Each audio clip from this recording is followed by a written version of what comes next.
Hello friends, this is Professor Forkner. I wanted to do a quick video just going through the assignment description for the Poetics response paper. Some of them are starting to trickle in, which is great. It's a fast-moving class, and so you've got to stay on top of it. You're going to get into the rhythm of the class hopefully very soon.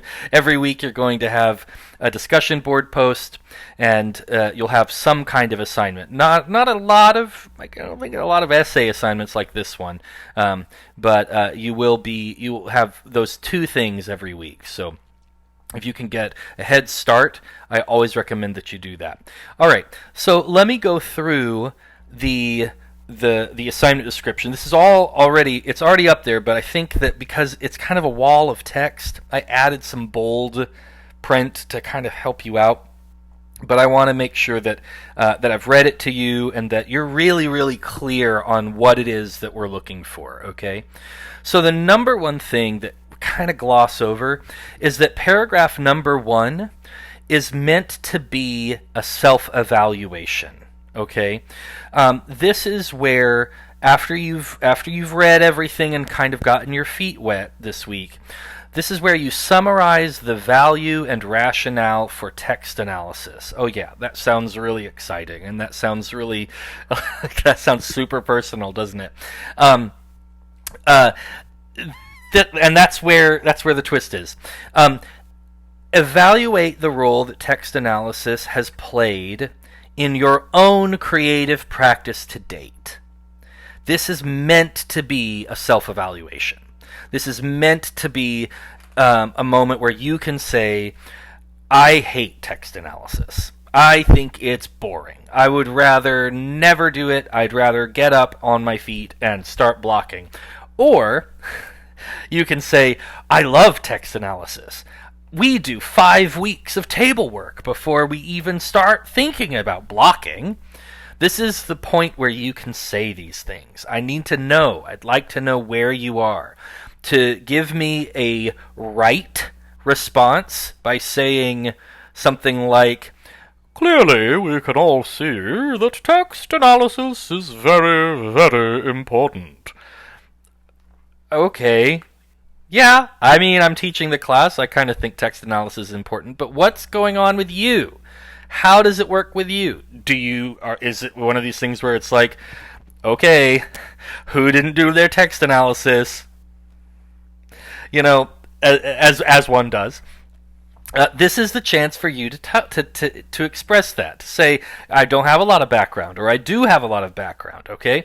This is your opening paragraph. It doesn't have to be long. It doesn't have to be War and Peace, but it just gives us a little starting point. It'll be a point that you come back to at the end of class and you can reflect on, okay? Seeing where you are and where you've been, and then maybe this will be something that will help you in the future, all right? So that's your opening paragraph. It's a self-evaluation of where you are in your text analysis journey. Are you a total noob, or are you an old pro? The rest of the paper, the next 6 paragraphs, are devoted to Aristotle's 6 elements and defining your own Aristotle. Now, what that means is that what we have on Aristotle is we've got a good foundation, but it's a little scant, right? There's a lot of gaps in there, and especially because he's writing about a specific type of drama in a specific place, and he hasn't read A Doll's House yet. So he doesn't know. He doesn't know about Nora. And so what that means then is that we have to fill in the gaps of time, of place, of all the theatrical innovations that have taken place. All right. If you are not outlining your paper, I strongly encourage you to do this because there's 3 steps. There's 3 things that I want to see in each of these paragraphs, okay? And if you're not outlining, there's a very good chance that you're going to leave one out. So the first thing we need to see is define what Aristotle means by this particular term, okay? So he's got 6 elements, you've got 6 paragraphs. Plot, character, etc., etc. What does he mean by plot? When he says plot, is it just a story?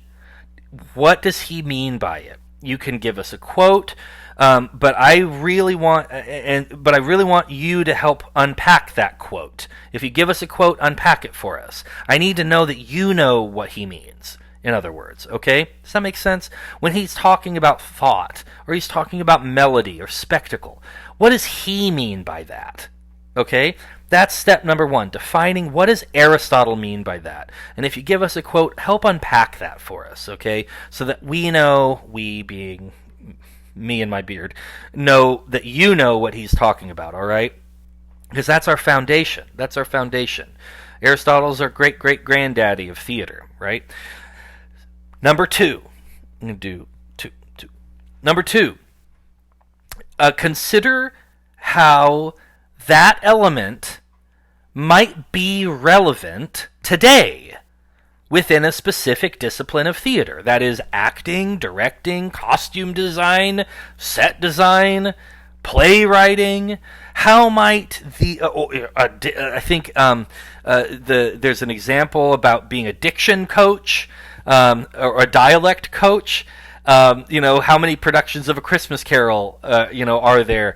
And always need someone to come in and coach the people on, okay, we've got the RP, and then we've got, Cockney for the Cratchits. But we got to still make sure that they're understood, so diction's very important. Aha! See, there's a good example.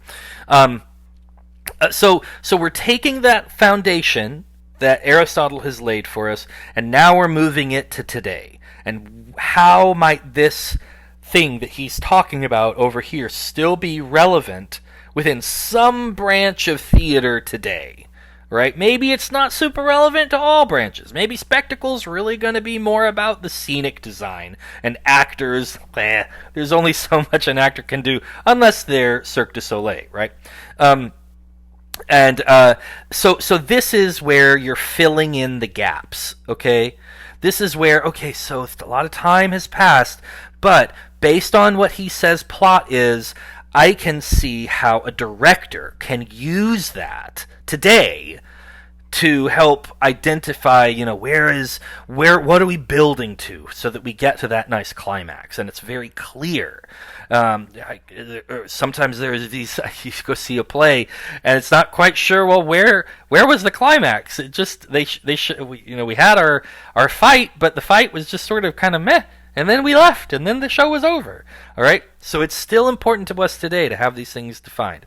And then point number three is three is the one that everyone's rushing to. They're like, here's a quick definition, but this is what I want to talk about, which is this. Now we've gone from what does Aristotle mean? How might this be used today? And now here is a specific example of how it can be used, right? And because I saw it happen in a show that I was involved in. Or I saw how it wasn't used in a show that I was involved in, and how it might have really helped if we had really gone through and talked about character, or we had talked about the melody and the rhythm of the scenes, right? They just were falling flat, and the pacing was off. That a lot of times people will take melody and think of it as, well, if we don't have a Greek chorus today, how does it still apply? Obviously musicals. But what if your play's not a musical? How does it still apply? It still does apply. All right? So remember, after you've done your self-evaluation paragraph, and be honest with it, please. Don't try to put your little graduation cap on and your little monocle or whatever. I guess that's more like Uncle Moneybags wears the monocle. Or your plaid bow tie, and say, yes, I don't really do text analysis, but clearly scholars throughout the ages see the importance. Don't give me that. I want to know about you. So that's number one. And then once you get to your paragraphs, remember the 3 steps. Define what Aristotle means. Make sure that I know that you know what he means. Number 2, how is this still relevant to us? And find a place in the theater where this might really be of value. Okay? And then finally, number 3 is now let's go to a specific example from your experience, how you either used it or maybe how it might have helped if that had been used. If you don't have a specific example, and you're worried about it, feel free to email me, and we'll go from there. But hopefully it's clearer now.